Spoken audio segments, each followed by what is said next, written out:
So what's up, everybody? Aaron here, and this is Talking Points.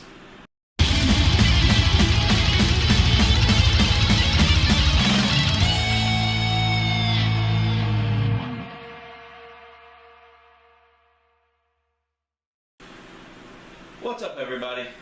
I'm back from vacation. As you can see, I'm not Josh today. I'm Aaron. Had a great vacation, great time away, you know. Really miss doing this, though. I'm going to tell you right now, this has become a passion for me. Who knew that I would enjoy being in front of a camera? Really didn't fucking like it when I was a kid. I honestly don't much like it now, except for doing this. And working with ToC, so... you know, I'm glad to be back, glad to be able to provide you with all of the entertainment that Talking Points brings you. You know, we always have fun here in the ToC Cave. As you can see, I'm flying solo again, which leads me to a little bit of sad news for us. It's not the end of it all for us, but as you can see, Will's not here with me. He's taking a hiatus right now from ToC. He says he still will probably produce some Whip It Out Wednesdays as he gets time, but right now, due to some issues, personal life issues, he's taking a break to focus on trying to get some things worked out, hopefully for the better. Will, I'm thinking about you, buddy. The team ToC has got your back, man, throughout this whole thing. We're here for you, buddy. Viewers, I hope y'all feel the same way for him. Let him know in the comments below. Just say, "We got your back, Will." Hashtag, "We got your back, Will." So, as you know, went on vacation, had a great time. I'm working on getting a video I took and maybe like a slideshow on YouTube of all mine and my wife's pictures and videos that we took of our trip. I'll put a link in that on my, on my Twitter page, so you can go watch. Really ate a lot of good food, saw a lot of good sights. Gotta recommend if you ever go to the Udvar Hazy Air and Space Museum. That is really an awesome place. Also check out Harper's Ferry if you're interested. These are both historical areas. I'm a huge history buff. Check them out. So anyway, also want to give a shout out to Josh. Thank you, bro, for covering for me for 2 weeks, while I was out. Had a fantastic time on vacation. Just really hate the fact that it happened right around E3, so you were kind of stuck doing all the E3 news and all that. Yeah, I feel like an asshole. You're a douchebag. Yeah. So, again, thanks again to Josh for covering E3. If you haven't seen the E3 coverage, make sure you go back and watch all those videos. Josh did a fantastic fucking job announcing all that stuff. Hopefully next year I can be in the area and actually sit down and maybe take a couple of days off to cover the Sony events. Just to see what it's like. Just to kind of give you that information and take some of the pressure off of Josh to have to sit there and record. So, thank you again, Josh. I owe you a beer, buddy. While I was on vacation, I got some new set items for the set. So my first set item I'm gonna show off. I wanted to make sure, if you hear a fan running and you see some of my set items kind of flickering, I've got 2 fans running right now. While we were on vacation, our air conditioner here at the ToC Cave went out, and being on such a low budget right now, yeah, it's hot as balls in here. So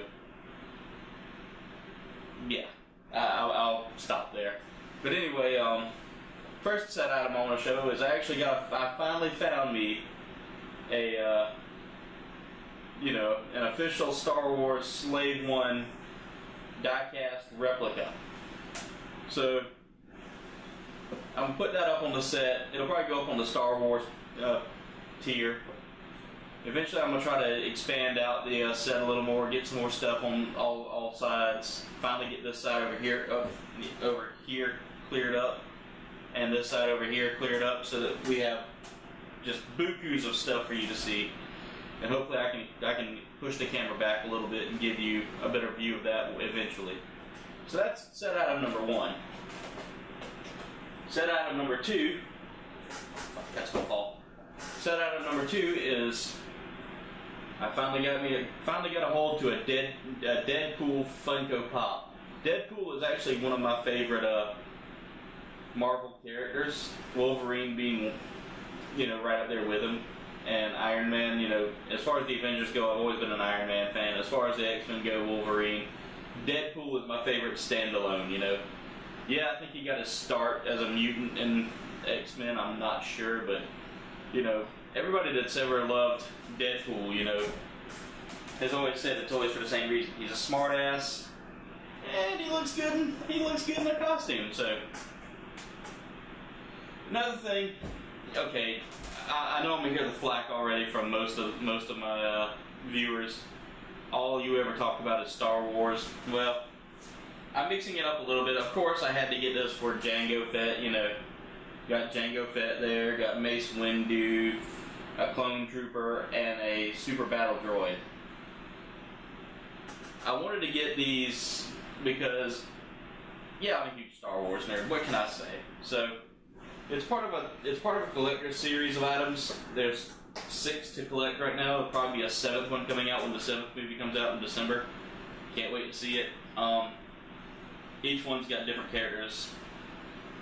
Found it at a Target of all places, so I had to pick it up.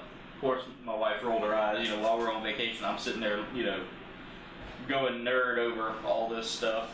And finally, my favorite thing I've gotten from the theater, well, one of my all of this stuff's my favorite, but one of my favorite things I found was, yeah, it talks. Oh, there's the button. Yeah, his blaster goes off, so if you push this button, yeah. I think there's a button over, oh yeah, there's a button on his chest. Yeah, so he talks and his blaster goes off. Oh, apparently he's motion activated?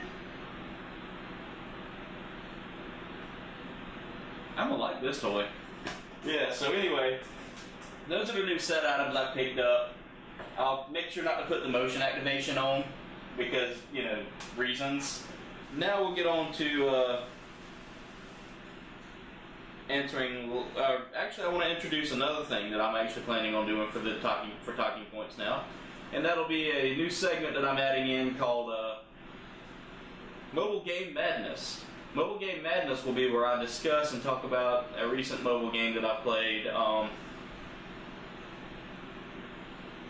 going to do my first one today, and where I go through is I rate and review it, and I really explain to you what it's like, where you can find it at, or at least I'm an Android user. I haven't really I use Mac for some things, but Android has been my go-to for tablets and cell phones. Mostly because they're easier to work on. Yeah, I like to tinker with things, so yeah. So anyway, my mobile game of the week that I'm first going to be announcing is a game I've just recently picked up. It's called Hunger Quest.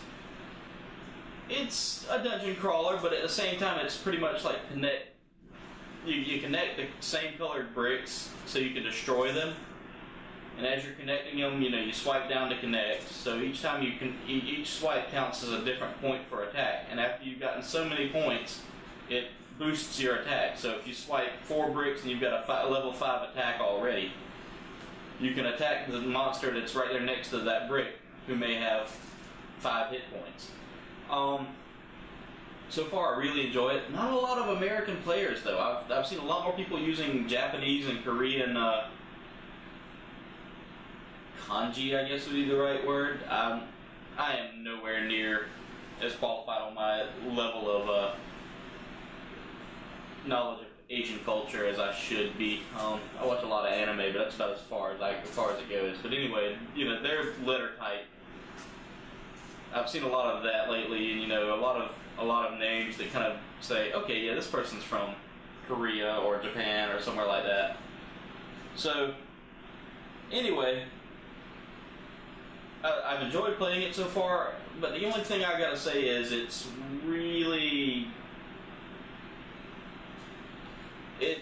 it's hard to really continue getting into it. I've taken a break from it for now, but it's still a fun game. As far as the game goes, I'm gonna give it probably about a 3 out of 5. Yeah, it's fun, but at the same time, you really don't build up enough stuff to really get through a lot of it quickly. You know, it's one of those that they give you a limited. It's a pay-to-play pretty much, or not pay-to-play, but freemium game. So as it's freemium, you know what it means. Pretty much, they give you the base set of everything, and they give you this little pouch that holds very few items, maybe 12 at the most, I think is what you start off with. So that's where I give it a 3 out of 5. Other than that, the entertainment value is good for me. I've enjoyed it. So now that's going to be the first game I'll talk about. You might see some little infographics somewhere around here with a picture of it and all that, but that's entirely up to if Josh has time to edit that in there. If not, oh well. The game's Hunger Quest. You can find it on the Android store. I don't know about the App Store on Apple products. So check it out if you can find it on there. So now we'll get on to the answer to last week's talking point. Misty didn't answer. Josh, he just felt, like I said, he just texted me his answer. He had a busy day today, so now he's finally getting a chance to answer. We'll go first with Will's answer. Will says for him it's a tie between Sephiroth, Cloud, and Zack. Sephiroth is misunderstood because he discovered that he was an abomination. You know, he was created. I'm not going to spoil everything for you because if you haven't played Final Fantasy VII yet, just wait. It's coming, and it's coming in HD. We're all super excited about that. You'll find out why Sephiroth is considered an abomination. Fuck it. I'll just spoil it for you. So anyway, you know, Sephiroth was created using genes from Genova and human embryos, I want to say, from one of the doctors, and they ended up creating Cloud and Zack and Sephiroth, if I remember correctly. Again, it's been so long since I've played, I can't remember. And they created a few other soldiers. And these were like super souped up, just powerful beings that really could destroy everything. Well, the game itself really has a lot of lore, a lot of side stories. Check them out. Josh says his are Tifa and Vincent. And he says obvious reasons. I can tell you it's probably because Vincent's kind of this dark, brooding character. Really just everything, you know, he's kind of misunderstood, but at the same time he's got this deep-seated anger, which is, you know, Vincent's my favorite. And I know why Josh likes Tifa. If you can understand why I'm doing the hand gesture, yeah, that's why. Big old Tifas. For me, I have to say Vincent for the same reasons Josh does, but also, you know, because he uses his anger as his you know, limit. As you know, the characters had limit breaks. Limit breaks were their ultimate power attack.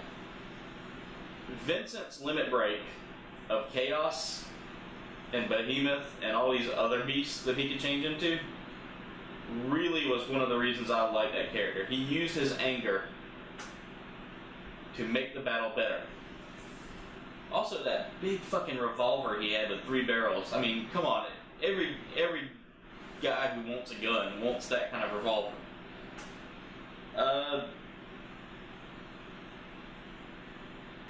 We didn't get many viewer answers on this question, and so I'll add one more character in there that I've, he's not my favorite, but he's, I always laughed at it, was Sid.